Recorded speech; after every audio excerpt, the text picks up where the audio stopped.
G'day, May 40 here. So I was chilling, getting ready for bed last night about 8 p.m. and someone sent me a link saying, wow, Dennis Dale's really going hard after you. And I thought, oh, wow, that's interesting, because I've only ever had very pleasant, cordial conversations with Dennis Dale. It's just always friendly, pleasant, easygoing. If anything, he's placating, apologetic. What's that called when you kind of make fun of yourself? Just like the most easygoing guy in the world. And then, like years later, like all this lava of rage and resentment and anger and disgust and vitriol just will pour out of him. I remember a couple of years ago, I posted something negative about Black Lives Matter on Twitter, and Dennis Dale responded, to the effect of, Jews don't have to worry about Black Lives Matter. I thought, like, what kind of world does he live in? Once people go down a conspiracy rabbit hole, like, Kevin McDonald's cultural critique, it's very rare that they come back out of it. Like, why on earth would he think that the negative repercussions of Black Lives Matter terrorism would not affect Jews? I mean, it's the equivalent of believing that on 9/11 Jews were given, special warnings not to go to the World Trade Center that day. I mean, it's that same level of conspiracy thinking. I'm thinking about one Jewish friend who, during the Black Lives Matter riots, like some black woman just tried to run him down in a car. I'm thinking about other Jewish friends who had their businesses ransacked. Hundreds of thousands of Jews in America have been negatively affected by the massive increase in murder, in violent crime, in pedestrian deaths, in driving deaths, in the increased level of mayhem in society. Like, what kind of mind would think that Jews would somehow just be exempt from the wave of terror and murder and horrible behavior, antisocial behavior, as police are encouraged to step back from policing and bad guys take more and more, dominant role in our society? Like, what kind of thinking? How on earth could you arrive at the idea that somehow, as America goes down the tubes and America suffers thousands of additional murders and tens of thousands of additional acts of, violent crime and just, thousands of additional driving deaths and pedestrian deaths, like, what kind of thinking would possibly imagine that somehow Jews are just going to be immune from the furies of Black Lives Matter terrorism? It's like, what the heck? But I mean, the vitriol just kept coming, and so I just muted Dennis on Twitter for a year or so, and then he seemed to get over that rage, and we had this really pleasant conversation about 3 weeks ago. It was Friday evening. All right, I was getting ready to shut down for the Sabbath. I'd made myself this delicious blueberry smoothie. Like, I was just chilling, getting ready to, turn all my electronics off, just chill, get into the Sabbath. And I was listening to Dennis Dale's stream, and he's kind of struggling a bit with the stream. So he sends me an invite, and it's like, yeah, I want to say hello to, my old friend Dennis. And we get on, and we have the most pleasant, convivial conversation. But then I tuned in last night. He's furious. He's incandescent with rage that I ended it after 50 minutes. He says that I lack social graces, which is true. I do lack a lot of social graces, but I have a lot of commitments that are bigger than live streaming, whether it's live streaming on my channel, live streaming on someone else's channel. The Sabbath for me is a hard out, right? I'm going to get off a live stream as the Sabbath approaches. The Sabbath was approaching in just a few minutes, I believe. It might have been less than 5 minutes. It's like, oh, I'm sorry, Dennis, I've got to go. And I just ended it there because I have commitments. I have obligations, right? I have things in my life that transcend, my own personal feelings and proclivities. So one of them is the Sabbath. Another one's my general commitment to Orthodox Judaism. Another is my commitment to the spiritual principles and practices and steps and philosophies and communities of the various 12-step programs, including sponsees, just people I go to meetings with, people I know from meetings. I have a commitment there that transcends live streaming, right? It's more important to me to do my 12-step work than to, come on and do a live stream and, be another ill-informed unsuccessful podcast bro. I mean, I enjoy the heck out of this, right? Henry Claymore had a great comment on, I think on my other YouTube channel. He said, I can't take you in more than small doses because you've got this permanent smirk on your face, right? You've just got this smug look on your face. And it's right. I'm just, I'm really happy with the direction of this stream. I'm really happy with the direction of my life. I'm really happy, with the amount of love that I've got going on in my life. I, been pretty happy guy, particularly over the last 7 years. And I feel like in the discussions that we're having on this channel, we're getting nearer and nearer to reality, or if you've got a spiritual transcendent ethic, we're getting nearer and nearer to God, reality, be the same thing to me. And so I think we've developed some, pretty effective principles for navigating life. So recognizing that we're not that important. All right, if I die tonight, a few dozen people will be sad, and a few hundred people will miss me to some mild degree. But within 6 months, no more than a few people will have a serious void in their life if I disappear. Like I do a show, and 10, 20, 30 people watch it live, and a few hundred, maybe 1,000 or 2,000 people, watch it within a week. And that's it. It's a really small audience. And it just amuses the heck out of me when I check out other live streams like JF Garapi or Tucker Carlson or Dennis Prager or Ben Shapiro or, Fox News or syndicated right-wing talkers, like how shallow and silly it is. And so a major theme of my show over the past few months is how stupid a lot of right-wing discourse is. And so, yeah, I'm pretty much permanently amused, at the same time with a very keen awareness that at any time, everything may just disappear for me, right? I got a fainting spell a week or so ago where everything was going swimmingly. I was just like running down the street, and then suddenly, like, I just felt like I was about to faint. And, I thought my life was over. I mean, we're all just incredibly vulnerable. And no matter how confident, how smug, how much we smirk, we're all incredibly vulnerable. Any moment we'll start feeling small in a big world. We might be absolutely helpless. And so, like, out of the blue, like after this really pleasant conversation I had with Dennis Dale, like he just goes on this tirade. I mean, this really personal attack. It was primarily personal. It wasn't major league disagreements. What was his? Oh, yeah. I mean, it was just kind of amusing. So apparently he took great offense. Why? Wait, I'm featured in the Why Is the Right So Stupid broadcast. What are you trying to say, Luke? Well, I was just on the show with you, and I said to you, Dennis, that a major focus of my show is how moronic right-wing discourse has become. But Dennis personalizes everything, and you never know it until months or years later when it just, pours out in like a volcanic eruption of rage. And then he's talking on the stream last night saying, and, trust you're hearing this, Luke, and I'm talking to you, and I stand behind these words, right? This is me just giving you some hard truths, right? And then he deletes the stream, all right? So if you're going to go on a tirade against someone, like, just pile on the personal attacks, all right?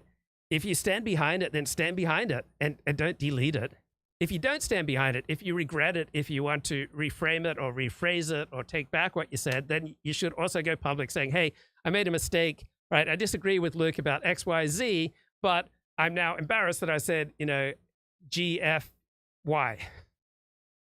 But no, he just like goes on this tirade of personal attack, just incandescent rage.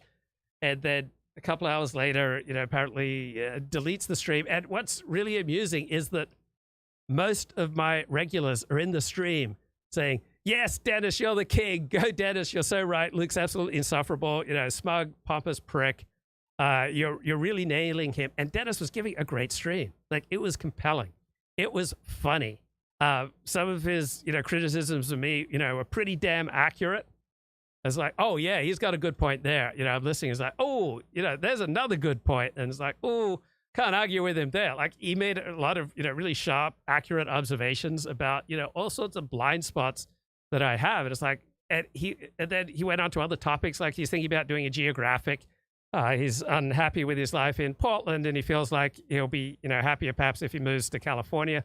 Do a geographic, maybe, what's holding me back in Portland won't follow me to Southern California. He's reminiscing about, I think, in the Marines, like just a wonderful show. He's got this great radio voice. He's got, a very compelling presentation, like just incredibly likable man. Like I've only had positive, pretty much interactions with Dennis. He's like, very easygoing, unpretentious, salt of the earth, like good neighbor, good friend type of bloke. I reached out to him this morning, said, hey, you want to talk about it? Why'd you delete the stream? Like, here's my phone number if you want to talk about it, or if you want to come on my stream, or I'll come on your stream if you want to talk this through. But I don't think he has any interest. Like what he was saying last night was like, F off, Luke. And another really amusing thing about the stream. So, and following on comments he made years ago about how Jews are not going to be negatively affected for some reason. They've got, the magic decoder ring that enables them to just bypass all the negative repercussions of Black Lives Matter. Really bugs him that Jews are in right-wing politics. So I'm not sure exactly which intellectual spheres he strongly wants to be Judenrein, right? He wants the alt-right, dissident right-wing politics to be absolutely free of Jews. Like, F the Jews, stay out of our space, like, is really important to him. And so I'd just love to hear, like, which other areas of intellectual discourse would he like to be completely free of Jews? And it reminds me of someone else I used to stream with. He wants all discussion of the Bible and of Christianity, like, completely Judenrein, just completely free of Jews. He doesn't want Jews engaging with Christianity, talking about the New Testament. He doesn't want Jewish scholarship on Christianity. Or it just, just bugs the heck out of him. Like, why don't you guys keep in your own sandbox? Like, at the same time, it would bug them if Jews don't join the right or don't engage in intellectual discussion of the Bible or the claims of Christianity. So it's kind of that fascinating journey along the conspiracy rabbit hole where no matter what Jews do, right, they're anathema, right? They're horrible, they're evil. Like, if Jews engage, they're evil. Why can't they just leave us alone? If Jews keep to themselves and leave you alone, then why do Jews have to be so standoffish? It's amusing when people reach a level of hatred of Jews so that no matter Jewish behavior is completely irrelevant to them. Jews are damned if they support right-wing politics. Jews are damned if they are indifferent to right-wing politics. Jews are damned if they engage. Jews are damned if they don't engage. No matter what Jews do, they're awful. So, I mean, it's pretty clear from Dennis Dale's approach that he wants the Americas completely free of Jews. He wants Europe completely free of Jews. And I assume he wants the entire planet Earth completely free of Jews. And that's really deep into the conspiracy rabbit hole to think that his problems and the problems of his people are primarily caused by Jews. And that if a Jew comes along and tells, a member of his people to go suck off his dog, like, his people are just absolutely helpless. Oh my God, like a high IQ Ashkenazi Jew told me to go suck off a dog. I'm the helpless victim here. So, where Jews are like 0.1% of the population, like in Sweden, or 0.23% of the population, like Germany, they're still running things because apparently the 99.8% of the population that's not Jewish is just absolutely helpless, in the face of a few intense high IQ Jews. And he's so down the conspiracy rabbit hole that he thinks that Robert F. Kennedy Jr., the anti-vax conspiracy theorist, is some like major truth teller. And how does he know that, he's praising Robert F. Kennedy's book. How does he know that Robert F. Kennedy is a major truth teller? Because apparently someone that Robert F. Kennedy criticized on the Joe Rogan show doesn't want to go on the Joe Rogan show and debate, Robert F. Kennedy Jr. The idea is that appearing on a live stream debate, like appearing on a moronic show like Joe Rogan, that is the measure of truth, right? That's the measure of intellectual honesty. If you can't go on Joe Rogan and debate, Robert F. Kennedy Jr., right, you may have a lifetime of amazing achievement in virology. But if you're not willing to go on a low IQ moronic show like Joe Rogan, then you're absolutely nothing.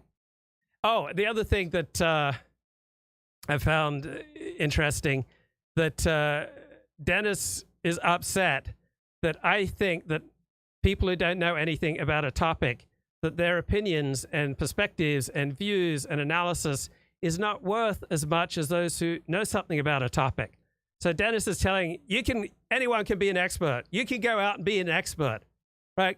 Like, you can just go out there and be an expert, guys, right? You don't have to, learn all the different languages of the Bible and all the other languages of Mesopotamia at the time that the Bible was composed.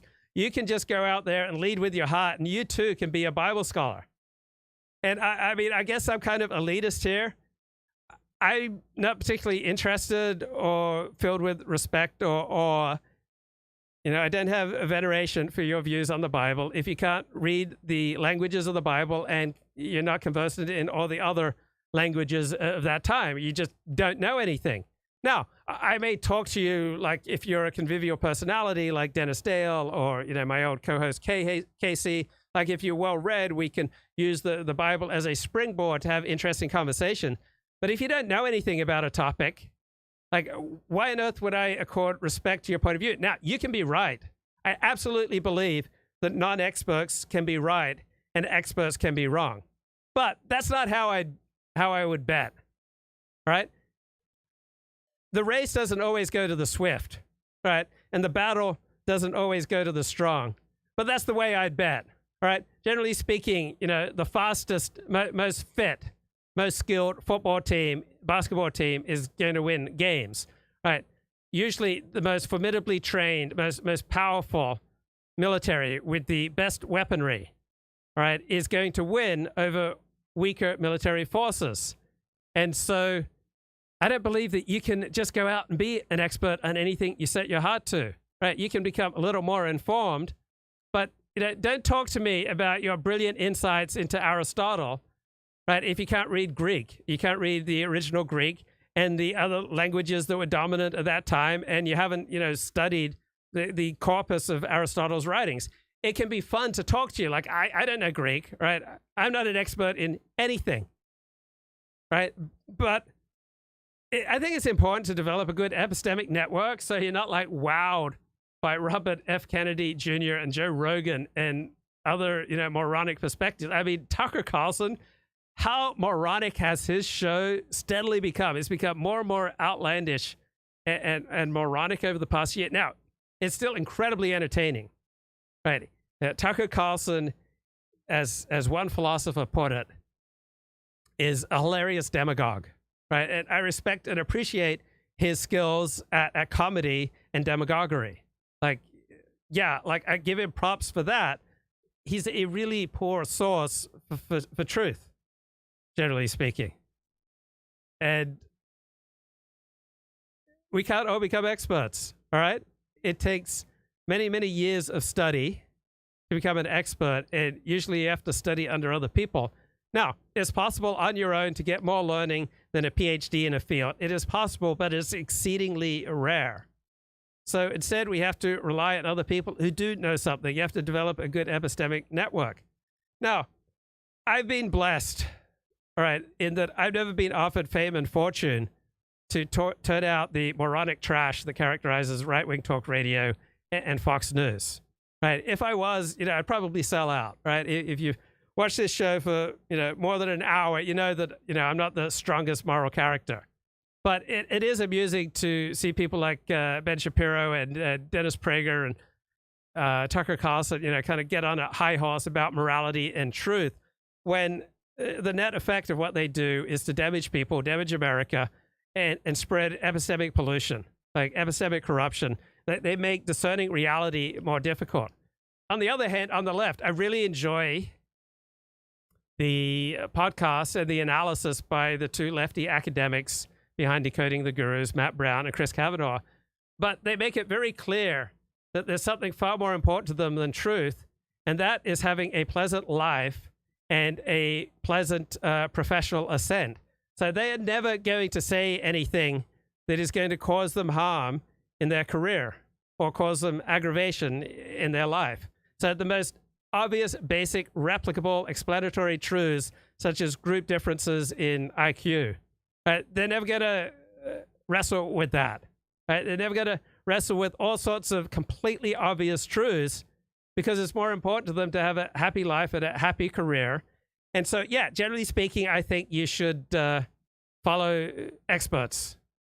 Generally speaking, unless incentives are so aligned that what the experts are producing is in all likelihood not in your best interest and is in all likelihood not aligned with what is truth. And so just noting the most obvious fact that different people have different gifts, right, that will get you removed from polite society.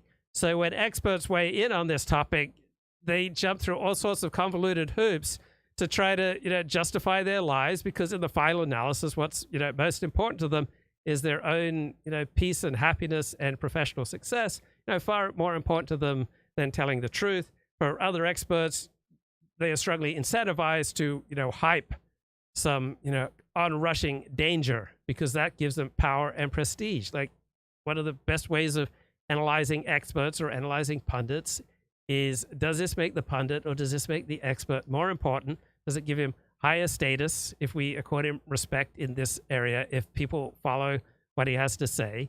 And if what the pundit is saying is in alignment with his own self-interest, right? And if what the experts are saying is in alignment with their own self-interest and higher social status and more power and more earning, then you'd be wise to be highly, highly skeptical. But anyway, this is from the show 3 weeks ago that I had no idea. He was just furious because I had other obligations and I left after 50 minutes. Like, I mean, where's it written that you have to stay for hours when you enter a live stream?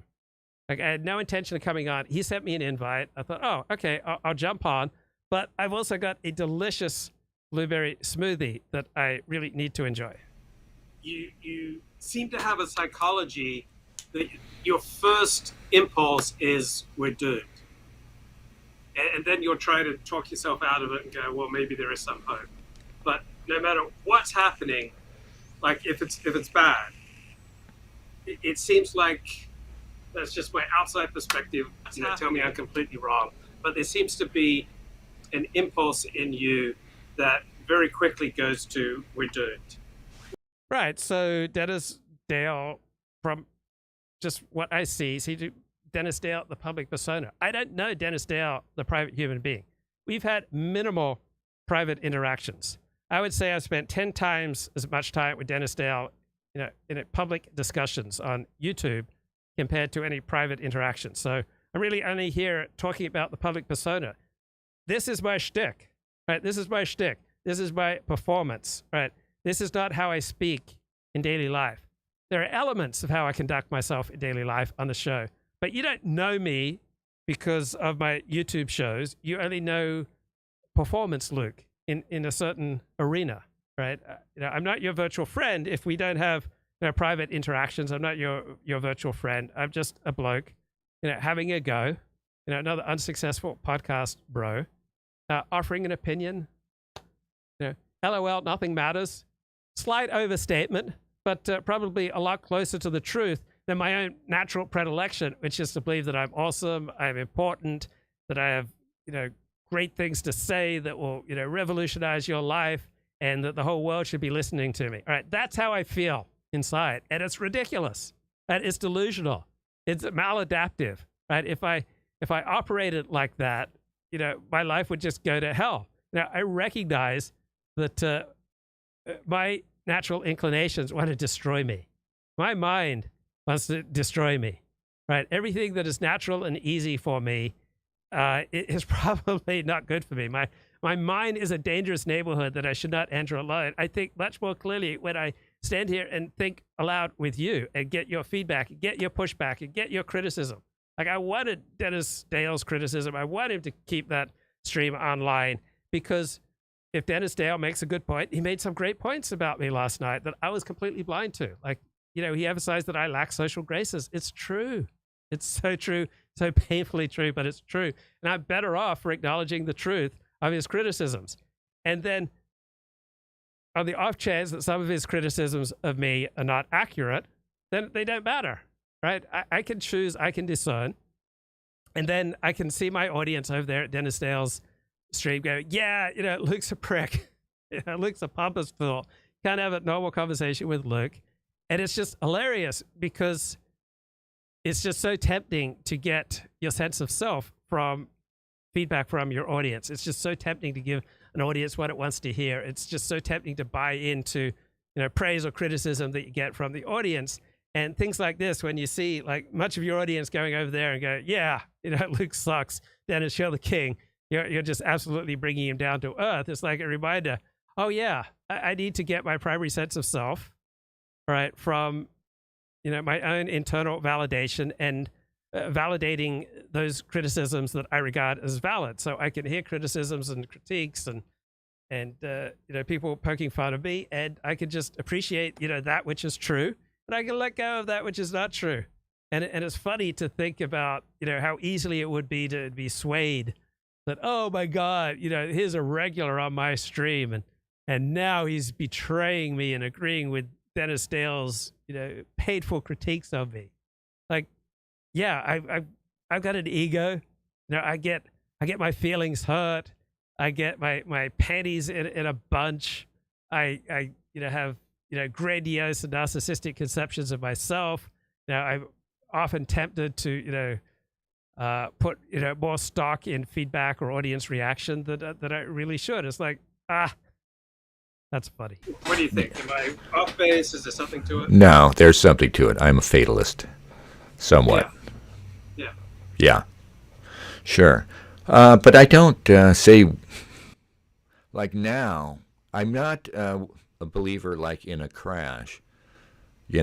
I think that what I don't like is the idea that where we're going is going to keep in this trend, and not that things are going to fall apart as much as you're just going to keep going. So great comment here in the chat. So this is what Dennis Dale gets for streaming with Luke once after a long hiatus. Yeah.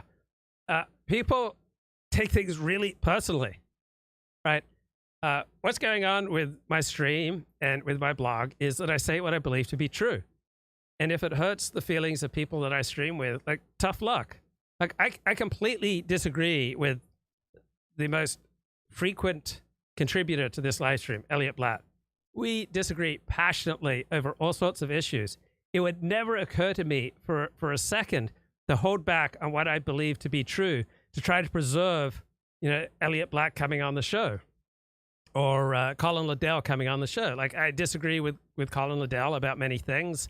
And it would never occur to me to pull back on my punches of Colin Liddell's critiques, because it's just so important to me that I maintain a virtual friendship relationship with Colin Liddell. Like, I come on this show to say what I think and what I believe to be true. But for most people who do what I do, it's primarily about building relationships and forming alliances and not stirring the pot with people who, are important to the show. So this isn't primarily about personalities for me. It's not, primarily about preserving my relationship with Dennis Dale or Kevin Michael Grace or Ricardo or Elliott Blatt or anyone else, if it comes at the cost of what I believe to be true. I come here and I state what I honestly believe to be true. And if contributors or audience members, like often every single person who's chatting disagrees with what I say. And it never occurred to me to water down. Well, no, it would occur. Like when you're going against everybody in your life, it becomes painful. But I'm not going to water down what I have to say to preserve people's feelings, right? The people who are most important to me, I would not invite on my stream, right? So the parts of my life that are most sacred to me, that are most important to me, that I'm most protective of, I don't talk about on the stream. I don't bring on the stream. This stream is for talking about what I believe to be true. And if what I believe to be true offends Dennis and it hurts Dennis Dale's feelings, or it hurts someone else's feelings, then I'm just willing to pay that price. I'm not going to hold back on my criticisms because I want to say network with JFRP. Right? I mean, JFRP will believe the most absolute nonsense. He will opine on all sorts of topics he knows nothing about, just like Ben Shapiro and Dennis Prager. And he's got a mission to feed his audience, slop that his audience desires. Right? Ben Shapiro, Dennis Prager, Fox News, Jean-Francois Garapi, they are just feeding slop to the pigs in their audience, just serving up the schlock and the slop and the junk. And they're just giving people what they want because that's the way to make a living. And thank God I don't have to do that. I just get to come here, tell you what I believe to be true. And if the audience doesn't like it, and if I can't, network with other live streamers, so be it. I'll pay that price. I'll have a smaller audience. All right. I won't, have as many allies. I won't be able to, network with other, similarly minded live streamers, because it's just more important to me to just tell the truth and then let the chips fall where they may. They are. But that's my fatalist side, I'll say, but yeah, I'm guilty of that, definitely. Now, what's your genetic heritage? German and Dutch, Catholic on the German side, yeah. Okay, so I don't think that's necessarily. I'm not the world's expert on German and Dutch. I don't think that's necessarily. Is that something rooted in your childhood? So, for example, I've also had that impulse. Like when people saw me at age 5, they thought I looked and sounded like a Holocaust survivor. Like at age 5, What? age 6, age 7, like I was that angry and weird and alienated from everyone. And I just remember for vast swaths of my life, my attitude was just basically, effort, there's no hope. So for decades, I had that impulse, and I still have it. I don't. Oh yeah, another major, I think perhaps the major criticism Dennis Dale had of me is that I was shameless. Right? If only I had more shame. Only I was more contorted by shame. So let's remember what shame is opposed to guilt. Shame is you feel bad about who you are. Right? Guilt is you feel bad about specific things that you've done. But there's nothing good about having shame. Right? You should have guilt. You should be aware of the effect that you have on other people. You should be aware of the effect that you have on yourself, on the people who love you. Right? I try to bring to this stream, a vivid sense of the people who I love most in the world. And I would like to think that I primarily stream out of the emotion of gratitude for the love that I have in my life, gratitude for the opportunity that I have in my life, a desire to preserve the relationships most important to me, who are not with other, live streamers. And I'd like to think, I come from that place of love and gratitude. That's the place to speak from, like to preserve, those precious connections. See that? I don't see that in you. With technology, like sometimes when I struggle with technology, I'm just like, effort. There's just no point, no hope. So I think I can talk about this. I think I can. And chat says Luke calling Dennis Dale a loser is typical Anglo-Saxon behavior. Well, if you watch this show for more than an hour, right, I will, cop to being, a loser in all sorts of categories. So there are lots of areas in life where I am a loser and Dennis Dale's a winner. To the best of my knowledge, Dennis Dale has reproduced. In evolutionary terms, I am a loser. At least that's what I'm saying publicly. You don't have a right to all access pass to my life. So for all we know, there's 1 or 2 children out there who I'm paying, financial support to, that I just don't talk about on a stream. But let's say it's true that I haven't reproduced, then in that sense, I'm a loser. So in some ways, we are all losers in life. Everyone has very deep pain, frustration. Everyone has incredibly deep pain that they've tried to share with the people most important to them, only to be subjected to the utter lack of interest or care or concern by the people most important to them. And so you learn to shut up about the things that are most important to you. I mean, that's a painful part of life. We all lose at, much of life. Most of us have the experience at times of winning at parts of life. And then most of the time we're just kind of average. So there are areas of life where Dennis is a winner and 40 is a loser. There are probably areas in life where 40 is a winner and Dennis is a loser. There are a lot of areas where we're just, pretty much average. And Dennis talked about how I'm filled with self-loathing. I'm not sure. I mean, that there's certainly that component to me. But if I'm filled with self-loathing, you will feel that, right? It will not just be explicitly in the words I say, but it will be in how I speak. It will be in my unnecessary tension patterns, how I compress and pull down and distort my voice, distort my back and my face and my musculature, my alignment, my mood. Like if I'm filled with self-loathing, that will radiate out. So he was criticizing me. I think if I recall correctly, he deleted the stream after saying, "Oh, I stand behind this. Luke Ford, you need to hear this. I believe what I'm saying." But it's something like critique me for being filled with self-loathing and being utterly shameless, which is a killer combination. So I don't think having contortions of shame is a good thing. Right? Shame is feeling bad about who you are. Feeling guilt is feeling bad about specific things that you've done. So yeah, to the best of my ability, I would prefer to have a shame-free life, and I would like to be appropriately guilty for harmful things that I do to other people and to myself.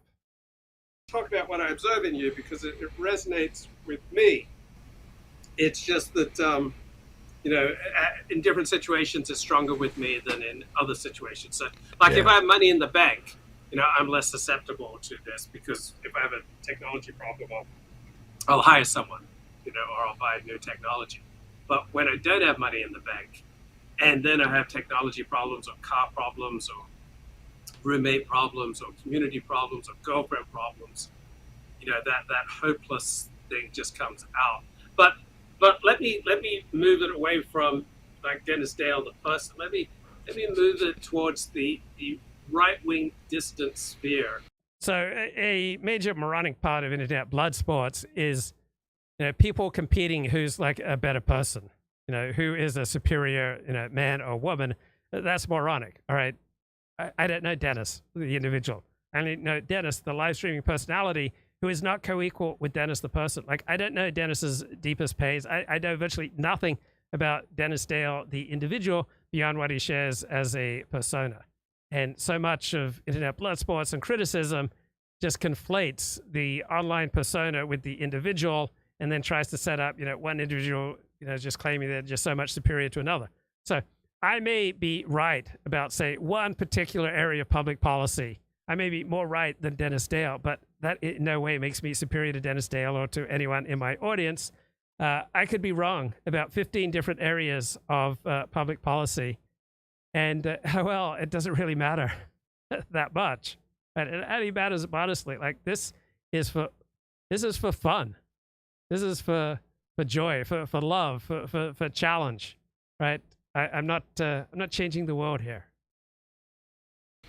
This impulse of we're doomed seems to be probably the most resonant psychological impulse of which I'm aware on the right-wing to right-wing dissident sphere of people.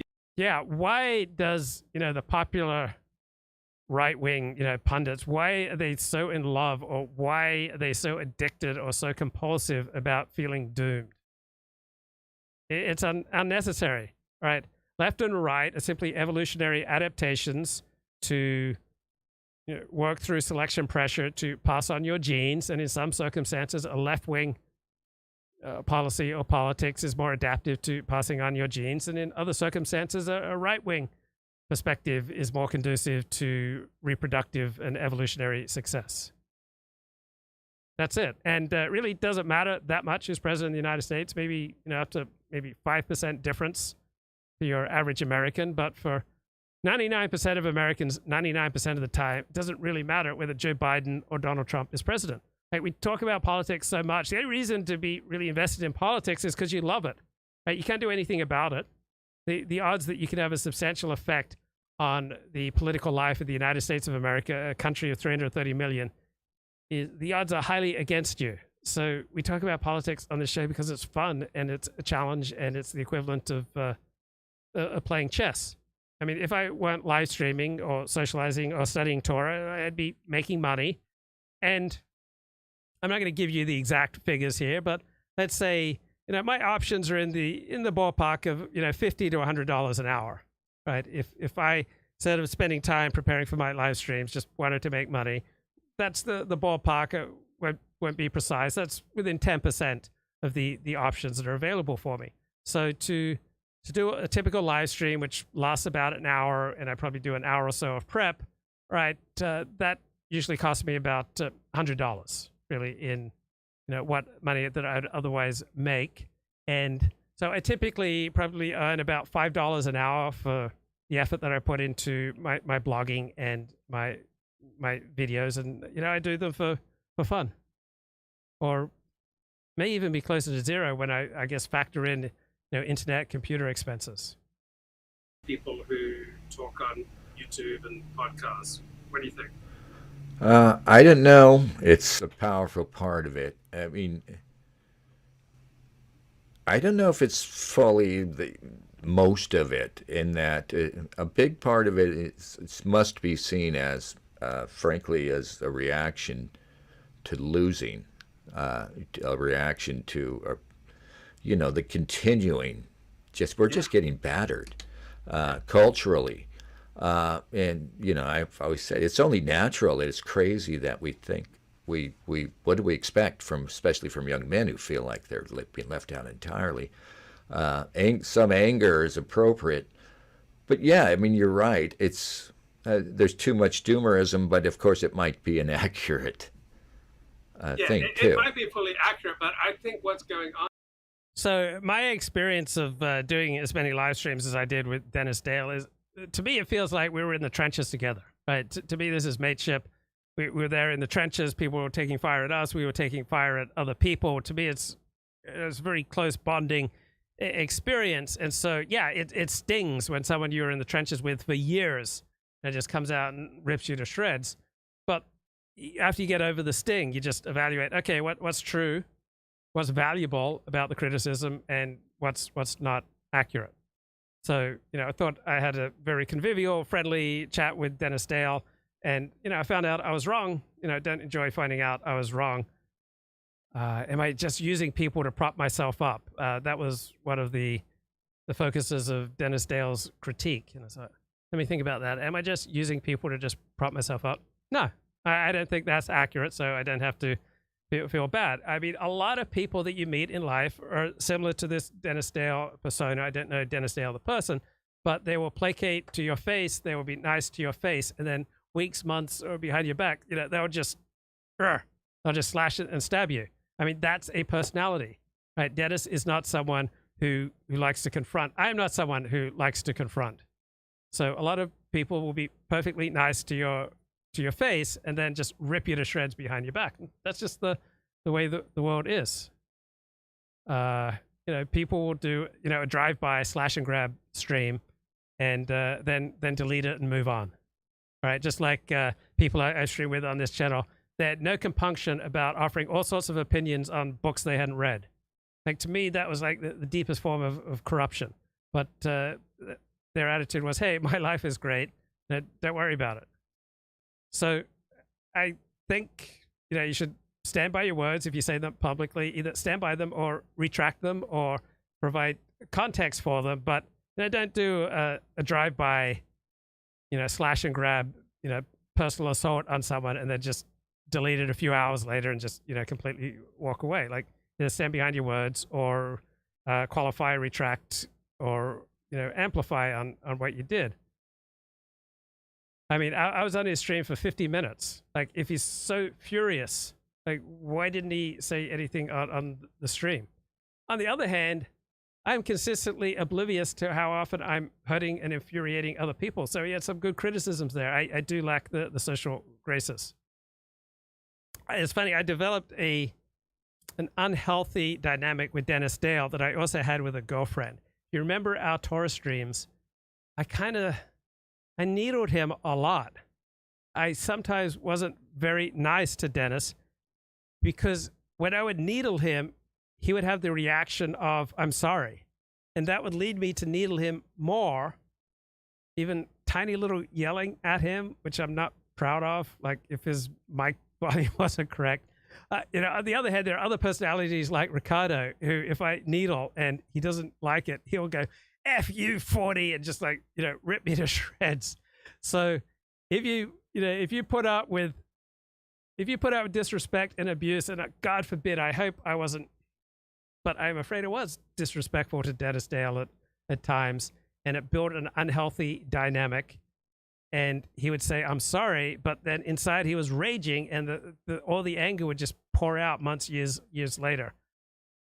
And I got into that same dynamic with my ex-girlfriend, Christine. I would needle her, and then I would disrespect her, and then I would taunt her, and then I ended up yelling at her. It's the only girlfriend I had where I got into that dynamic, but there was just something about the combo of the two of us that did not bring out a very nice part of me.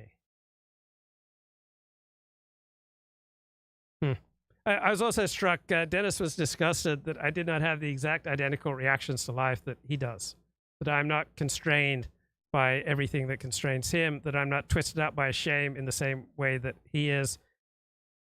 And look, we're all different. Different people have different gifts. And yeah, absolutely, I can be a hypocrite, because I have all these allegiances to things outside myself. There are so many different ways you can point to my behavior, my speech, say, 40, you're not living up to a higher standard, right? I have obligations to Orthodox Judaism and a very, detailed corpus of law.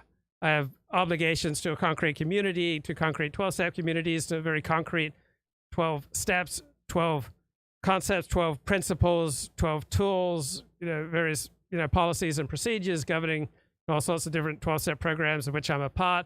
I'm an Alexander Technique teacher, right? I want to embody the Alexander Technique. One of the great insights I got from the Alexander Technique is that all beliefs are just unnecessary muscular tension, right? May not be 100% true, but it's like 95% true. You'll notice the more intense you believe something, the more tense your body. The more relaxed your body, the more free you are of muscular tension, the less tightly you hold to any particular belief. So I have all these commitments and allegiances to things outside myself, and so you can critique me 50 different ways to Sunday by holding me up against these things that I pledge my loyalty to. So the Alexander Technique, it really doesn't matter how amazing I am as a teacher. There are certain fundamental principles of the Alexander Technique that I want to get across to my students. With regard to 12 steps, all right, there are certain fundamental principles and tools, right, that I want to get across to my sponsees and to people who call me for feedback or advice, all right? It has nothing to do with me. There are these things outside of me that I pledge my allegiance to. I think we've developed some foundational principles for getting closer and closer to reality in our conversations on this show, such as, we're not that important. Left and right politics are just evolutionary adaptations to changing circumstances. Generally speaking, experts know more about a topic than non-experts. We need other people. We reason much more effectively when we reason socially, when we reason together, when we're challenging each other than we go off on our own. So these are principles that transcend me, that transcend you. So there are all these things outside of myself that I live my life by, imperfectly striving to live my life by these transcendent principles. And it makes ridiculously easy to point out I'm a hypocrite because obviously I don't live up to all these things. So, for someone like Dennis Dale, what sacred text is he accountable to? What intense community is he accountable to? What principles are laid out in, what system of living that he's accountable to, that you can say, hey, Dennis, you're not living up to X, Y, Z. All right, let's go back. Okay, most people who have the time to do what you and I are doing right now, let's be honest, most people in our position are socially losers, right? Most people have the time, yeah, the inclination, and the drive and the desire to spend hours online, critiquing society, wailing, what's going on. Most of us are losers. And so I think what's going on here. Yeah, most people who spend much of their time doing what I'm doing now are probably losing at the game of life, and I don't exempt myself from that. Is that if I'm right, that most of us who are doing what we're doing now are socially losers, that's because we become wired to being addicted to losing. And so we see everything, we experience everything through the prism of losing. Right. And it would be incredibly uncomfortable for us to do too much winning. We couldn't handle it. And that's why, like, none of us in the right-wing distance sphere. So remember, this wasn't planned. No prep went into this. This is Dennis Dale sent me an invite. He asked me to come on his show. I had just a few minutes before the Sabbath, and so I, tried to do the best I could, try to create the most interesting show, be the best guest that I could be, make the biggest contribution that I could to Dennis Dale. Just like that's how I try to go through life. Like I usually up at 3 a.m. I'm excited about my life. I want to make contributions to the world through my blogging, through my videos, through my interactions with people, through my commitments to various communities, through learning, through these concrete connections that sustain me. So what is winning? So depends, right? We all have a hero system, so it depends on your hero system. So if you want to think in evolutionary terms, winning would be passing on your seed to the next generation, getting married, having kids. Most people should get their primary sense of meaning from their family. So getting married, having kids, building a family, for most people, that's winning. That should be the primary sense of meaning and purpose and excitement in your life. People like me who don't have children, who are bachelors, we have to go out into the world looking for excitement. We're constantly on the lookout for excitement. So I get, I guess, much of my excitement from doing these live streams. If I was married with kids, all right, I wouldn't be looking for excitement because you get pretty much all the excitement you need just from having a family. Winning at life means not being in desperate straits, right? You have money in the bank. You are developing your savings. You are developing a sense of agency. So much of your life is not, at the whims of other people or fate, such as like having a long commute, all right? Most people find a long commute unhappiness producing. So if you're happy, if you're looking forward to tomorrow, you're winning at life. If generally speaking, you're dreading tomorrow, you're losing at life. Right? That's really simple definition of happiness, simple definition of winning. Look forward to tomorrow, you're winning at life. If you're dreading tomorrow, you're losing at life. You can stay together very long. Like, I don't know, what are like right-wing, YouTubers or podcasters who can work together for very long? We all split apart, fairly quickly. And I think it's because we have an addiction to losing, and I'm not exempting myself from this. This applies to me. I'm a 50. So it's a very dangerous thing to interact with people who are addicted to losing. Right? Some people just have a fatalist strain in them, and this is Dennis Dale, a public persona.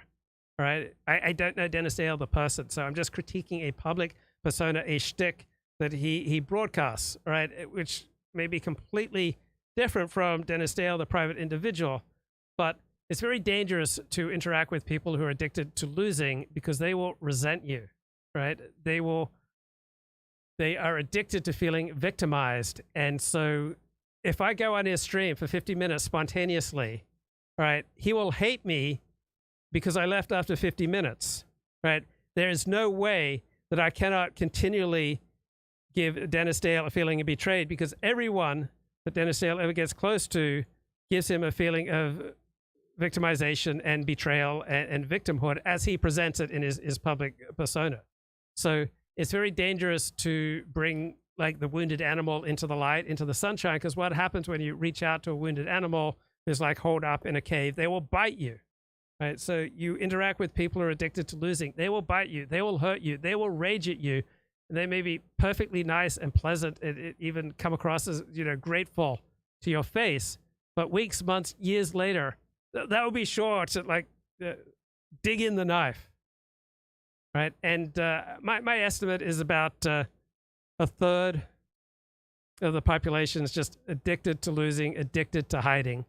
And to the extent that is possible for me, I would like to have a small, modest role in encouraging people to come out of hiding and to develop their talents and to be a blessing to themselves, to other people, and to the world.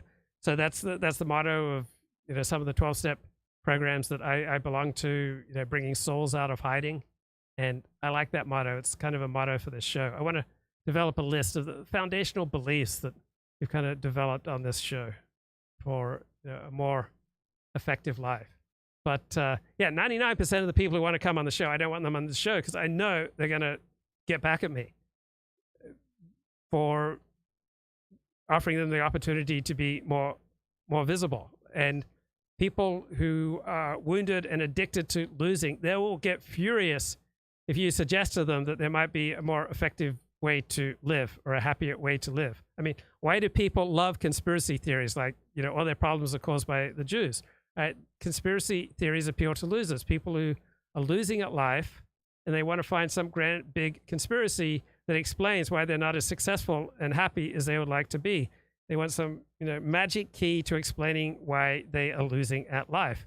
And so most people in dissident politics are very much like those people who escape from a lunatic asylum and then go out into traffic and start directing the traffic, right? They got a big old plastic armband from the loony bin, but they're out there, they feel qualified to direct the traffic, right? That's what most of us, and I think that would apply to me in a lot of my online activities. I am the equivalent of a bloke who's escaped the loony bin and now feels qualified to start directing traffic. I mean, much of what I've produced online is just bonkers, right? And you'll never succeed with any movement that is primarily filled with fatalists and losers, right?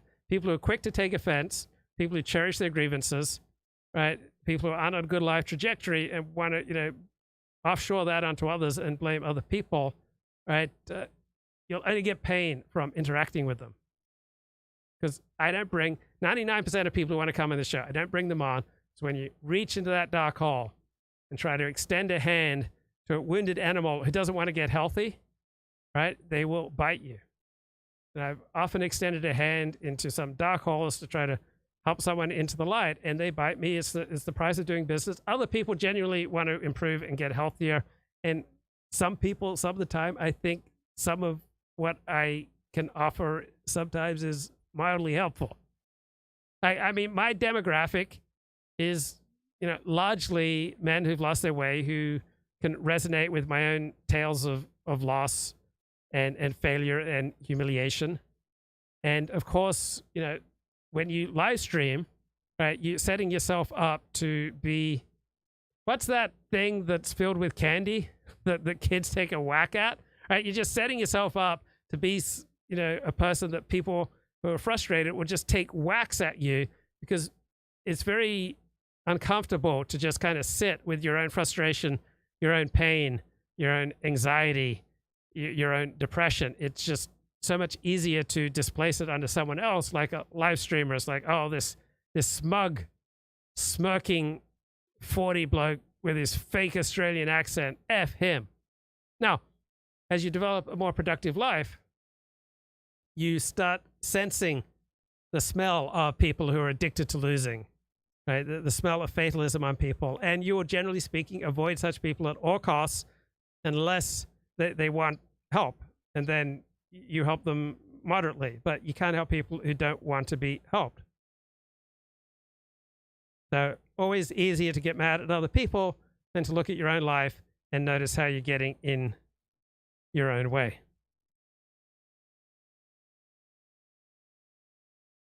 All right, let's play a little bit more from 3 weeks ago. 57-year-old bachelors never reproduce. I think we've got an addiction to losing, and so we interpret everything to meet this need. Like, I remember the most painful events of my life are when I am rejected, like when I am pushed away from a relationship or a community. And so I have found ways to re-experience rejection over and over and over again. I put myself in those places to experience that again. So, talking on YouTube is a great way to.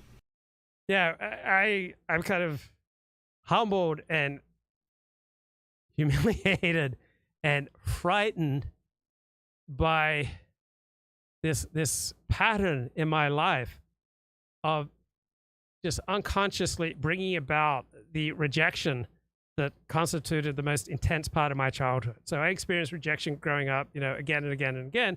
My mother was dying of cancer. I was staying in foster care with many different families. I was moving around a lot. I was bounced off the walls. I just had the heck, beaten out of me. Kids would, attempt to drown me when I was little, and like a lot of rejection, but it made for the most intense experiences of my childhood. And then I started to become an adult, and I feel driven against my own best interest, against all sanity and reason, to recreate that rejection over and over again. I'm so impressed by Dennis Prager when he says he's never lost a friend. I mean, I can't say that. I've lost way too many. Create more and more rejection in your life, because let's be honest, most people who do what we're doing damage our lives by doing this. Like, usually we create far more trouble for ourselves than like positive opportunities. And so I got hooked into recreating rejection. So stalwart of the show, Art Bell, thought it was a real tell on this show that I was drinking so much. Yeah, I had an entire blender of a delicious blueberry smoothie that I was, preparing to enjoy on my own until I got the invite from Dennis. And I thought, Dennis has come on my show so often. 40, it's time, you go on his show, give back a little bit, see if you can contribute to his show. And so I'm enjoying a blueberry smoothie. So what's the killer tell, Bill, that I had prepared this enormous blender of a blueberry smoothie before I ever got the invite to appear on Dennis Dale's show? I just felt some necessity to join communities that would reject me, and to just recreate the dynamic of being excluded and rejected over and over again. My therapist said if I wrote a memoir, I should call it The Uninvited. And so I think most of us who do what we're doing right now, I think we're addicted to losing. It's wired into us. We didn't choose it, so there's no self-blame here. Like, I'm not blaming anyone who's in this state, and I'm not blaming myself. But I think we're wired to lose. And so we interpret everything through a framework of losing, and we need... Damn, 40, this is great content, man. I am bestowing awesome content on Dennis Dale's show. Like, how on earth could he take offense at this? We're having a powerful conversation here. That we always need to lose, because there's a payoff for us. Oh, the payoff is that we get to escape, I guess, responsibility and being like reasonable and responsible. So I'm just coming to you off the top of my head. Any thoughts? Yeah, no, yeah. I remember, Dennis had some really good criticisms last night of the stream that he deleted. Dennis, why'd you delete it? Such a good stream. Right? It's just incredibly charming, funny, often, very, very accurate. But I do like the social graces. I remember there's one friend who often invites me for dinner, and I often leave after an hour. Like, if I'm bored in a conversation or a social gathering, like, I just leave. I feel like I'm 57. I'm just not going to waste time in social interactions that aren't working for me. So I also am not particularly into saying goodbye. Right? That's not a high value for me. So a lot of the more charming people I know, it's a very high value for them when they're at a social event to say goodbye to everyone that they talk to. I just leave. I know I'm in trouble when I'm dating a woman and she is less socially aware, socially skilled, socially gracious than I am. I mean, that's very rare.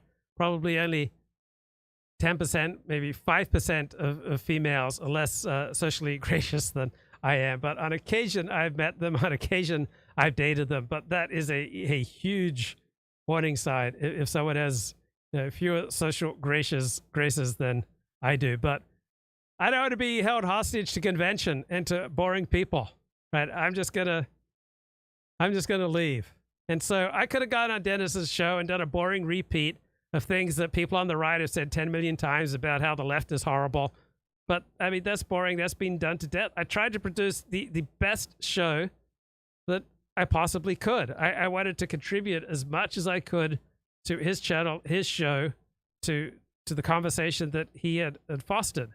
But I mean, some people just are addicted to storing up. They get fuel from the enormity of the huge resentments that they build against others who've purportedly done them wrong and somehow denied them the success that they're owed.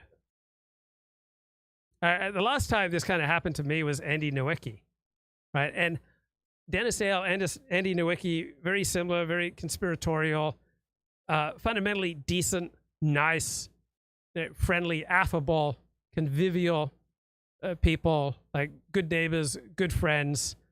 Dennis Dale and I, Andy Nowicki and I, are not going to go back and forth, bashing each other. Like, I make this one video, Dennis made his one video. I don't know, maybe he'll have a follow-up, maybe I'll have a follow-up, but that'll be it. Like, this will die out in a few days. I think I'm pretty clear on my show that, I'm not superior overall to anyone, right? I'm not a superior man. I once ran through a red light at about 70 miles an hour. I could very well, killed a whole family with my idiocy. I'm just another podcast bro. I'm another bozo on the YouTube bus, frequently spouting ill-informed opinions. And this stream, the stream I'm commenting on, Dennis Dale's stream, it shows what a weak instrument reason is. Right? What's really revving Dennis Dale's engine has absolutely nothing to do with me, nothing to do with what I've said to him, nothing to do with what he's saying. Like, it's everything to do with the particular combination of his genetics and his early imprinting, right? And so the way I operate too primarily comes from my genetics and my imprinting. My reason is a very weak reed compared to these forces. But I noticed with Dennis and Jean-Francois Garopi and most of the people on the dissident right, they have increasingly entered a tunnel, and they basically only talk to people who agree with them. And they basically only read things that they agree with. And this kind of narrows their focus, and it predisposes them to anger because it makes them less able to understand the world around them. So I don't think there's anything about this show I did with him that precipitated his anger, right? It has nothing to do with me. I thought it was nice to reconnect with Dennis, nice to have a cordial chat. And if he takes, tremendous insult and basically says, fuck you, I want nothing to do with you, 40, that has nothing to do with me, right? Like, he's angry at me, but I have nothing to do with it. I'm reminding him of some things. I'm tripping some wires in his psyche, in his soul, apparently, but it has nothing to do with me. I mean, this is Dennis. He's perpetually enraged, embittered, and right now it's me, and next hour will be at himself, and then it'll be at somebody else. There's somebody on the internet who's wrong. A lot of dissident right personalities are just perpetually angry and furious and resentful because the world has screwed them over, has disrespected them. But ultimately, it comes down to, you willing to respect yourself? Do you live in a way so that you like yourself? Or do you have this perpetual need because you don't like yourself? You have to keep offloading this self-loathing, this rage and resentment at other people who may reach out to you and show you some kindness. So Dennis wanted to know last night why on earth I'd want to hang out with people on the right or with the alt-right. I've never sought to bring alt-right people into my personal life. The alt-right is a group of people I've written about and commented on, and that's it. Like, why did I want to hang out with porn people or criminals or mafia or any other subculture that I've jumped into? Like, do you think I get any benefit from listening to Dennis Prager? I mean, I don't. I get any benefit from reading Dennis Prager, but you have to choose some specialties so that you can bring some value, right? Part of what you're doing when you're a live streamer and a blogger is selling your soul. You are commodifying your soul. You are taking your life and your feelings and your experiences and, offering them up to the public. But also you want to develop some level of expertise. You want to have some specialties. So I feel perfectly comfortable talking to Dennis Dale and, other people on the alt-right. And if they're not comfortable with me, that has nothing to do with me. It has everything to do with their own lack of comfort with themselves and with reality that they feel comfortable projecting onto me. I'm the bad guy here. But, my Sabbath, my commitments, my transcendent obligations are 1,000 times more important to me than appearing, on a live stream or on a TV show. And these things aren't personal, right? A lot of people just take things very personally. Like Dennis took great offense at the title of my stream about how, right-wing punditry has just become so stupid these days. Like, he experienced my views on right-wing punditry as a personal attack. It had nothing to do with him. And I think he's developed really poor epistemics, and it pushes poor epistemics when he makes the case that anyone can make themselves into an expert, and that anyone with an opinion is, approximately as valuable as someone who actually knows what they're talking about. You're not. All right, let's play a little bit more from 3 weeks ago. Well, you mean if you've been losing for a long time, you might get afraid of winning because you don't know how. You actually take some solace in losing, because I think you said in there it relieves you of responsibility. Maybe there's a romance to it, to the losing. It's a cope in that sense. But something you said, I forgot that I wanted to talk about. But anyway, my biggest fear, listening to you talk about how none of us can work together over here, makes me worry that forget the content of the cultural thing that's going on. What's happened is winners and losers have been sorted. Maybe it's not meritocratic at all. It doesn't matter. And we've been sorted by a sort of a stubborn individualism, an inability to work together, and that's killing us, Yeah. I mean, look at how the distant right, streaming podcasts here. We can't work together very long. It always cracks. This is such a high quality conversation. I mean, can you imagine being enraged and angry and furious like 3 weeks after this conversation, when I came on his channel and I played a role in creating a great conversation. This is good stuff here. I mean, good stuff from Dennis. Like, I give Dennis credit for stimulating, I think, some good ideas in me, and I give myself some credit for stimulating some good ideas in Dennis. What a convivial conversation, and then to be so angry about it, it's amazing. As opposed, well, I don't pay much attention to the left, but I got to think that people on the left, there are a whole lot of them who are working together far more effectively. And I'm probably idealizing. All right, the left thinks that the right is so cohesive, and the right thinks that the left is so cohesive, because I don't really know the left very well. I'm projecting probably all sorts of virtues onto the left here that aren't really there. And so we are recreating rejection and alienation, like even when we're trying to build something, because we are just wired to split apart, and we've got stories for it that, well, I'm a heroic truth teller. I'm just not willing to make the compromises that these other, losers, and so there is that. Something going on there, I think. Well, I misunderstood what you said, but I think there is something too that we're over here and we are more honest, and that's because maybe it's because we're losers and we don't have anything to that to risk. So we go ahead and do these things which you say, and I agree, are kind of damaging to our lives. And at the very least, I'm wasting my time here. Here's one thing, another thing that I think is going on, and I got this when I was interviewing Andy Nowicki.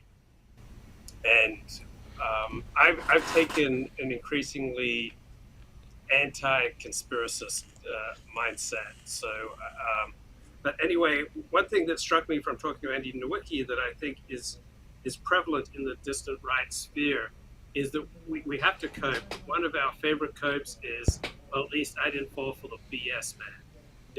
Those people are earning six figures, those people who are happily married with kids, those people who have, a position in polite society. Well, they are mouthing the slogans of the people who dominate our society and are on the left and recognize, well, at least I see through the BS man. And I think that's like one of the most powerful copes for those of us in the distant right is that we're so assured that we see through the BS, that we're the truth tellers, that we're, the last honest man, so to speak. And, hundreds of years from now, people will build statues to us. Yeah, maybe. But this all sounds very good, but I wonder if the other... So I remember the following video, I think, is what really set off Andy Nowicki after I interviewed him. And they can't examine whether or not they really do see through the bullshit here. So I've had my share of failure in life. I've had my share of humiliation. I'm a 55-year-old bachelor. You could objectively look at my life and think, oh, this guy's a total loser. Loser. What a dweeb. Shame, he had some talent, but wasted it on narcissistic delusions and attention seeking. And I think in large part due to my failures, due to my humiliations, I've spent a lot of my life reading conspiracy theories and dissident points of view.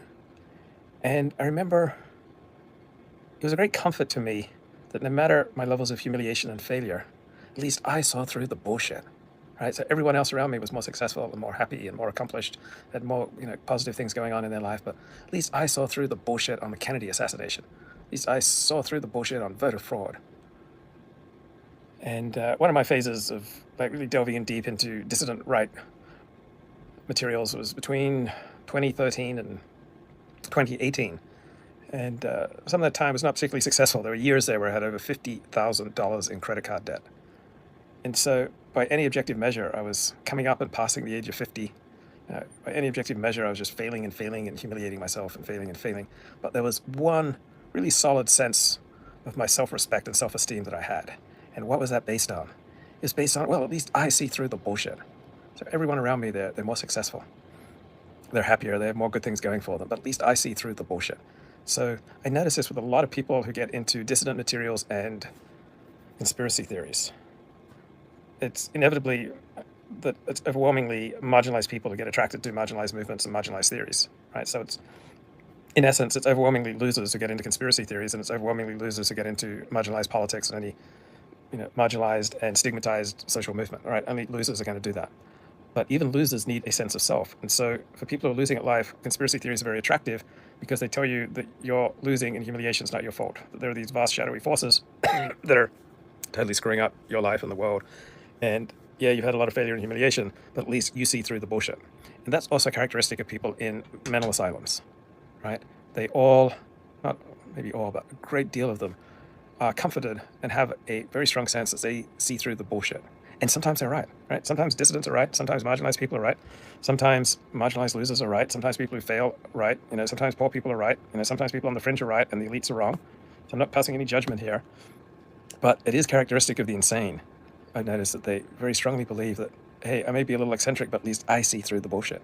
What happens, I notice, when people get more and more into conspiracy theories and dissident politics, they become increasingly assured of their righteousness, that they see through the bullshit. And even though their life may not be working and they may be enduring failure and poverty and humiliation, they have developed a primary sense of self-worth, is that they see through the bullshit, that they are able to look into the abyss. They're able to deal with the tough, harsh truths. And sometimes they're right? This is not like a judgment that, I'm better than them, because this is me. I've experienced this. I've gotten into conspiracy theories and dissident politics. And my experience is that the years, say, 2013 to 2018, when I had a tremendous part of my self-worth was based on that I see through the bullshit. I currently don't believe in any conspiracy theories, of which I'm aware. But I really got into dissident politics 2013 to 2018, and became a large part of my self-worth was that, well, at least I see through the bullshit. And guess what? My ability to see through the bullshit was greatly exaggerated. I didn't see nearly as clearly as I thought I did. I was not nearly as superior as I thought I was. I was not nearly as special as I thought I was. I was not nearly as unique and wonderful and courageous and, a truth seeker and a truth teller as I thought I was. But I was deluded, had a great overestimation of my own ability to see through the bullshit. So I'm sure there are some people in mental asylums, and there are some poor people, and there are some homeless people, and there are some people in dissident politics and in marginalized social movements who do perhaps see more through the bullshit than the average person. But I do notice a great deal of smug self-assurance that, yeah, maybe everything about their life sucks. Yeah, that was what came to mind after my Andy Nowicki interview. So this is July 15, 2021. Side individually, they aren't afflicted by the same things, but other things hold them together.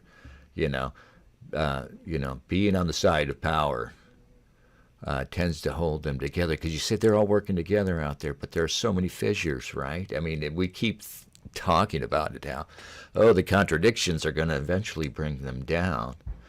We keep talking about it. Come on, with these long form YouTube conversations, surely they're going to save Western civilization, right?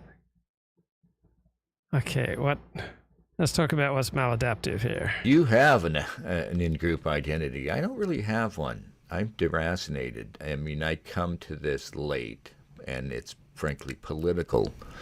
And when you talk about, it's maladaptive if I live in L.A., where I live is pretty, I mean, I have to deal with trans people all the time.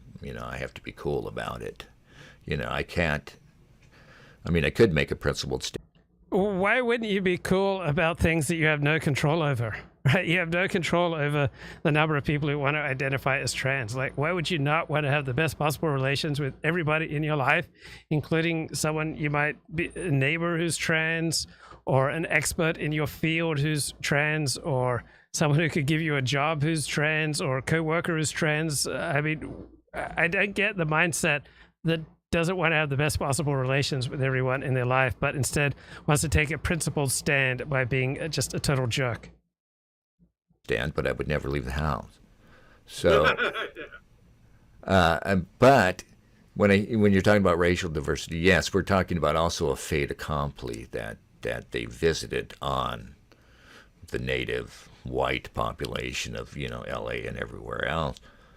But I mean, and it doesn't necessarily an in-group identity.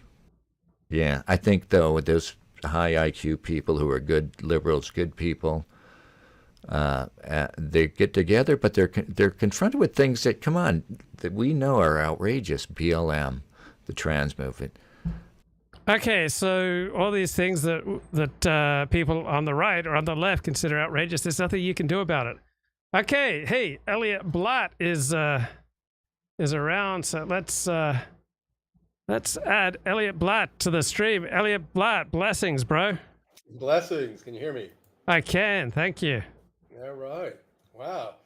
What a tension-fraught week it's been, bro. How so, bro? I had my own little social media drama this week. Oh, what happened? Well, remember our conversation last week? I somehow made an offhanded comment about Colin, and he became rather cross with me. Wasn't he joking? I mean, was it real? I get the sense that it was real because he made two separate tweets about it. I mean, I don't think he was hurt by the sense, but I think he was annoyed with me for sure. Oh, I don't know. Maybe I'm misinterpreting, but my sense is that he was a bit annoyed. Yeah. I mean, he was respectful and polite about it, but I mean, he accused me of strawmanning him. Okay. Oh, them's fighting words. If anything is insulting to an intellectual such as Elliott Blatt, it's being accused of strawmanning. You must be incandescent with rage, bro. I know, but I'm like, I don't even remember what I said exactly. I think it was I said something about Russiagate, right? And I perceived that Colin was kind of believed the whole Russia hacked the election thing. Now I'm really hesitant to even talk about it because I don't want to be accused of strawmanning it again. It's like the last thing I want to do, bro, is strawman. But so this was, I don't know, I guess it must have been Friday, and then Saturday there was this whole tweet back and forth, and I've never had a tweet back and forth before, and I'm tweeting and I'm trying to bring out the highest IQ that I can muster, bro, because I'm dealing with such a galaxy brain that is Colin. That I'm trying to make it a respectable fight. I want the audience to be pleased. So I'm trying to bring my best game. And And so, I respond to a tweet thinking they'll never be responded to it. And then immediately there's a response. I'm like, I'm driving around. You have to admit, I'm driving and I'm sort of tweeting at stoplights, right? Which, I would never do in like real life. So and that's illegal too. That's illegal, right? Yeah, and I've already been busted for it once in the city. I've already gotten a ticket for texting. So I don't know. We exchanged like a half a dozen tweets, but at one point I pulled over to the side of the road to compose a tweet. Like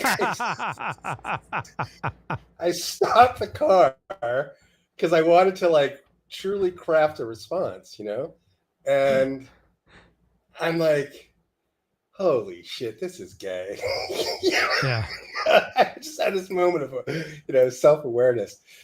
And, I don't know. So, but I couldn't quite let it go, Yeah. Like, and I'm like, oh, this is why people say Twitter is toxic, because it does sort of engage your fighting reflexes in a certain way at a very low level, Yeah. You want the last word. You want to have the last word. You want that witty rejoinder, Yeah. And so I don't know. I thought that was interesting, but it sort of got my blood pressure up for the morning. Yeah. And so, I didn't. It kind of affected me, and so later that day, I went to AutoZone. So I'm sort of on this car repair kick. So I'm always going to AutoZone to buy this or that car part or something, motor oil at AutoZone. And I'm driving. And so this AutoZone had a particularly small parking lot, right? And so I go in, and of course, every space is taken up at the AutoZone, right?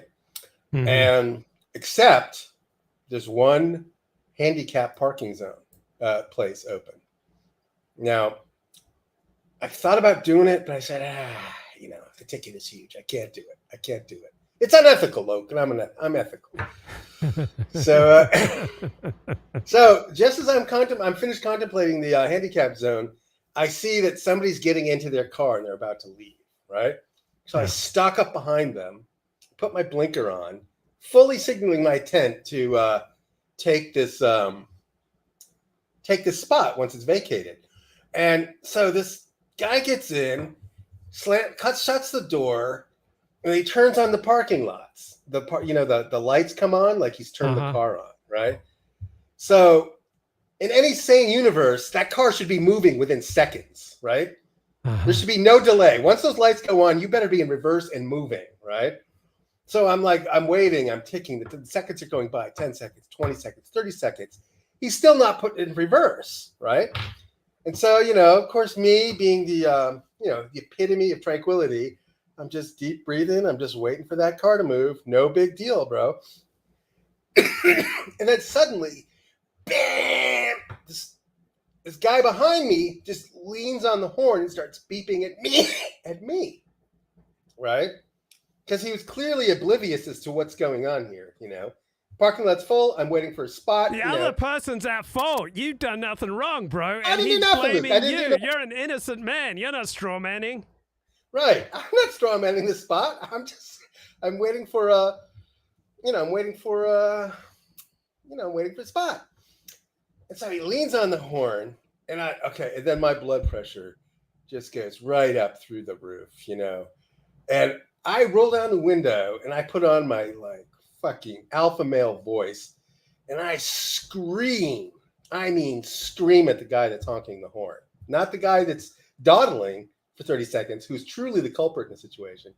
But I yell at him. So not even looking, right? Not even looking at the passenger seat. And so,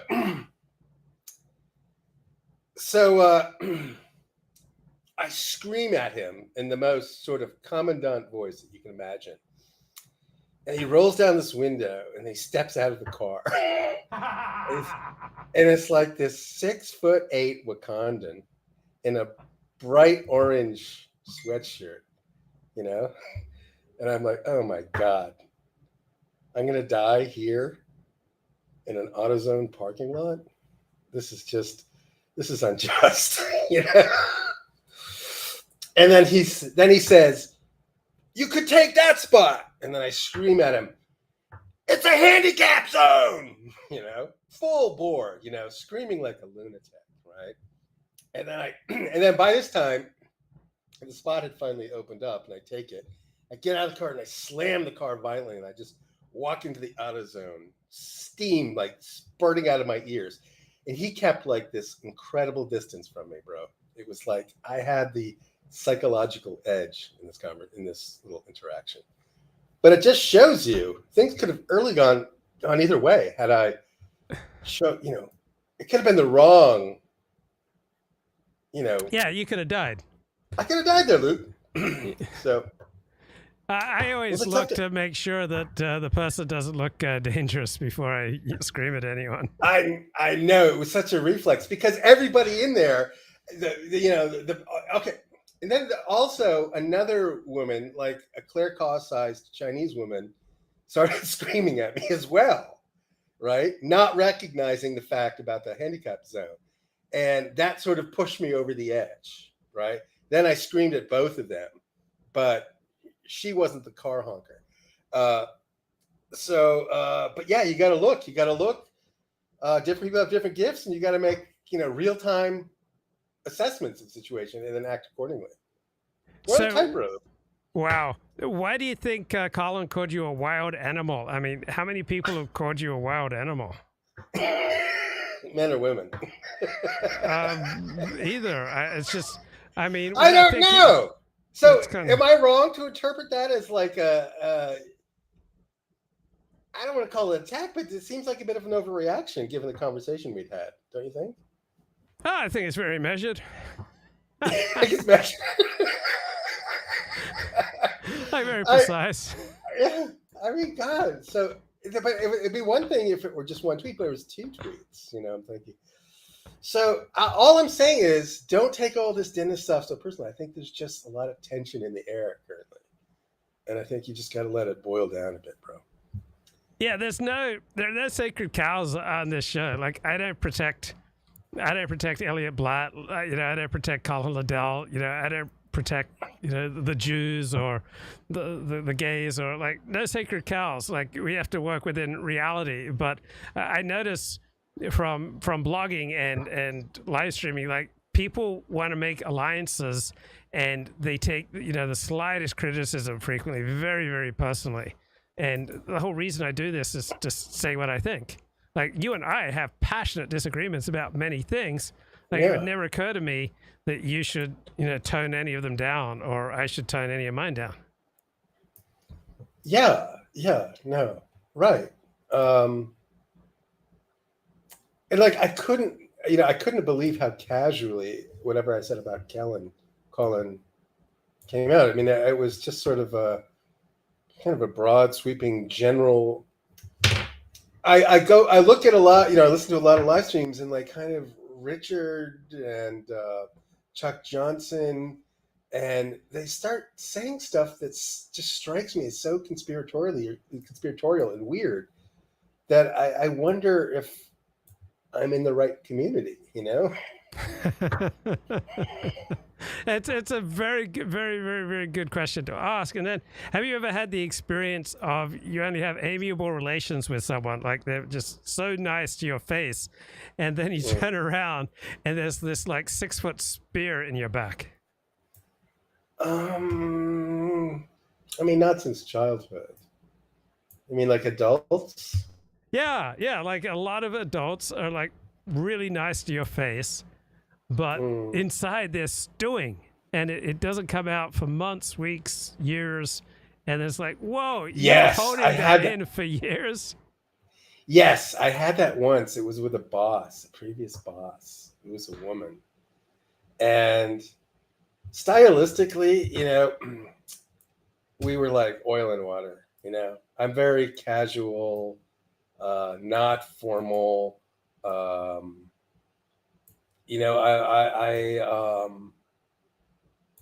not going to be on Dancing with the Stars, bro. I'm just not. and she just hated my style, hated it. And but she needed me, she needed the role I was performing. So she just apparently had been just sucking it up and swallowing her contempt for like a year and a half. And we were once at a dinner. It was in LA, and she had a little dinner for the company, and you have to admit, I didn't fit with anybody in the company. I was thus the odd man out. Like socially, I was just, they were all LA types, right? And I was the only non-LA type there. And I was always being passed over in conversations. So sometimes I would sort of kind of lean in just to, make sure I got a few comments in, just so to everyone know that I was also there. So maybe I was a bit annoying. I don't know. But so I ended up telling a story about how I got arrested in Mexico once, and thinking it would be like a funny icebreaker kind of story. And she got really serious and mad. She says, "I always knew this about you." This is the CEO of the company, by the way. She just it was like this big, like the dam had burst. All right. And there was no walking it back at that point. So I don't know. So, and that felt like a spear in the back, bro. Yeah. Yeah, and then, I mean, other people are just incredibly direct. I'm not a confronter. How, on a confrontational scale, like how amenable are you? How comfortable are you with confrontation? Like, I think if 5 is normal, 10 is extremely confrontational. I think my personality is like a 2 or a 3. Sort of a good question. I used to be a lot more not afraid of confrontation, because it seemed like there was more social trust. But with like California strangers, you don't know. You feel like things could escalate to violence far more easily than you're really prepared for. So I've been very conflict averse in California, and I've become more. It just seems to be the more prudent course. Yeah. But it's not that I don't like an argument, but I'm not going to risk my life over a mild, minor inconsequential disagreement, which feels like could happen these days more than ever. So how long did it take you to get over the, increased annoyance, anxiety, raised blood pressure from either the Colin Liddell confrontation or the parking lot confrontation? Well, after the parking lot, then I sort of realized I had to sort of take some remedial steps. I had to sort of, then I just realized that I was just running hot that day, and I needed to calm down. And you know how I calm down when I'm running that hot, Luke? No. I read poetry, Luke. Wow, what did you read? Well, I didn't read it. I wrote it, bro. Oh, you wrote it, bro? Yeah. Wow, So do you have any to share? Yeah, I was thinking about Colin, and it was kind of a foggy day. It was a little bit of a drizzle, and I was just kind of looking out the window and kind of just a little misty-eyed. And then I thought about Colin, and I wrote this poem. Beautiful. Can I recite it for you? Please. Okay. No one in the world ever had a love as sweet as my love. For nowhere in the world could there be a boy as true as you, love. All of my love I'd gladly give to you. All your love you gladly give to me. Tell me why, oh why should it be that we go on hurting each other? We go on making each other cry, hurting each other without ever knowing why. That's beautiful. Thanks, bro. Yeah. That's amazing, bro. You have such talent. It's just multifaceted, multidimensional talents. You're not just a wild animal, bro. You're a poet. Yeah, I got it all in one package, bro. So, yeah, I don't know. I just kind of let it pass. I realized that, some days are better than others. Some girls are bigger than others.